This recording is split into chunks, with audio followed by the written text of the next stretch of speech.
तो बुलेटिन की पहली खबर पीएचडी विभाग से जुड़ी हुई पेयजल योजनाओं के प्रभावी क्रियान्वयन के लिए भजनलाल सरकार की बड़ी पहल। पहली बार पीएचडी में पेयजल योजनाओं की प्रभावी मॉनिटरिंग और क्रियान्विति के प्रयास हो रहे हैं। पीएचडी में पीपीपी योजनाओं के साथ सभी कार्यों के लिए प्रोजेक्ट डेवलपमेंट सेल का गठन होगा। पीएचडी अतिरिक्त सचिव संदीप शर्मा होंगे इस प्रोजेक्ट डेवलपमेंट सेल के चेयरमैन और 6 मुख्य अभियंता होंगे प्रोजेक्ट डेवलपमेंट सेल के सदस्य। तो आपको ये भी बता दें कि एक वरिष्ठ इंजीनियर के पास होगी पीडीसी के सदस्य सचिव की जिम्मेदारी और सरकार ने पीडीसी से पेयजल योजनाओं के बेहतरी की लगाई है उम्मीद। तो सभी पेयजल योजनाओं की प्रभावी एवं पूर्ण समीक्षा करेगी पीडीसी और आदेश जारी होने के साथ ही पीडीसी का कार्य हुआ है शुरू। 15 दिन में पीडीसी की पहली बैठक का होना है आयोजन और बैठक में मंथन कर पीएचडी प्रशासन को रिपोर्ट देगी अब पीडीसी। तो पीएचडी एसीएस भास्कर एसामत ने जारी कर दिए हैं आदेश। तो चलिए ज्यादा जानकारी लेते हैं, संवाददाता राकेश शर्मा हमारे साथ फोन लाइन पर जुड़ गए हैं। राकेश जी, भजनलाल सरकार खासी अलर्ट दिखाई दे रही है, एक बड़ी पहल है पेयजल योजनाओं को लेकर के।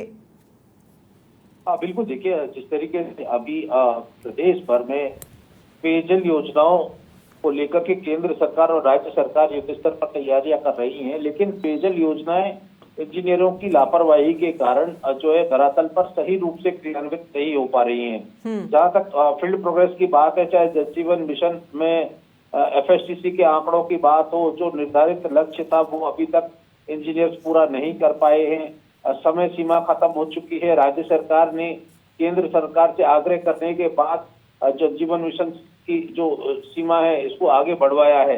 इसके अलावा जो अब अमृत 2.0 भी शुरू होने जा रही है, जिसमें शहरी पेयजल योजनाओं की क्रियान्विति भी अनिवार्य है। अब एक नया प्रयोग राज्य सरकार ने शुरू किया है कि जो वरिष्ठ इंजीनियर, मुख्य अभियंता स्तर के इंजीनियर्स हैं, वो अब इन सारी पेयजल योजनाओं की लगातार मॉनिटरिंग करेंगे। इनकी फाइनेंशियल, टेक्निकल जितनी भी जो प्रॉब्लम्स हैं, जो जनता की समस्याएं हैं, जो शिकायतें हैं, उनके लिए एक प्रोजेक्ट डेवलपमेंट सेल, यानी किस तरीके से उस प्रोजेक्ट को आगे बढ़ाया जाए, गुणवत्तापूर्ण जो है उसको रखा जाए और उसमें आर्थिक अनियमितताओं को रोका जाए, इस पर ये पीडीसी कार्य करेगी। और इस पीडीसी का गठन जो है कर दिया गया है। इसकी अब इसके जो अतिरिक्त मुख्य अभियंता इसके चेयरमैन है संदीप शर्मा, पहले चेयरमैन बने हैं।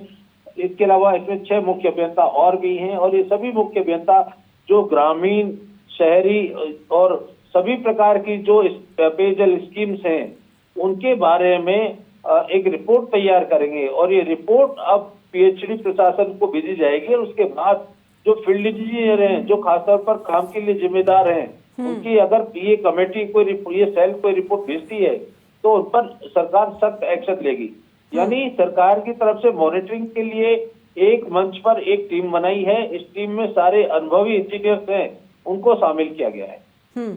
ठीक है, रिपोर्ट बनाई जाएगी और इसकी बैठक भी बहुत जल्द होगी, वो भी पहले से तय कर दी गई है। यानी आपके सामने टारगेट रखा हुआ है, समय सीमा दे दी गई है, आपको उसी समय में काम जो है वो जल्द से जल्द कर दे, क्योंकि फिर बैठक में आपको जवाब भी तो देना होगा। बिल्कुल, देखिए जो कमेटी होगी, ये कमेटी पहले जो जितने भी प्रदेश भर की जो स्कीम्स हैं उनकी प्रोग्रेस रिपोर्ट देखने के साथ साथ उनकी समस्याओं और जनता की शिकायतों की पूरा एक विवरण देखेगी और प्रारंभिक तौर पर उसका एक निष्कर्ष उसी बैठक में निकालेगी। पहली बैठक इसकी 15 दिन के अंदर होनी है और रिपोर्ट इसकी जनता प्रशासन को सौंपी जानी है। अतिरिक्त मुख्य सचिव भास्कर सावंत द्वारा जो लेटर जारी किया गया है उसमें बताया गया है कि चूंकि खुद मुख्य सचिव सुधांशु पंत, मुख्यमंत्री भजनलाल शर्मा जो पेयजल योजनाओं की प्रभावी तरीके से मॉनिटरिंग, उनकी क्रियान्विति, उनमें वित्तीय एवं तकनीकी अनियमितताओं को रोकने जैसे एक प्रभावी कदम की तरफ एक जो है लगातार प्रयास कर रहे थे।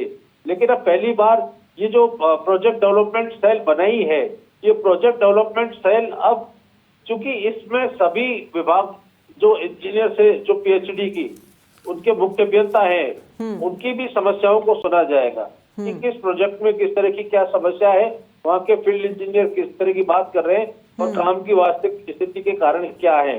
तो ये पीडीसी का एक अहम रोल अब पेयजल योजनाओं के संचालन में हो सके। ठीक है राकेश जी, आप बने रहिए मेरे साथ, अगली खबर के लिए फिर आपका रुख करूंगी।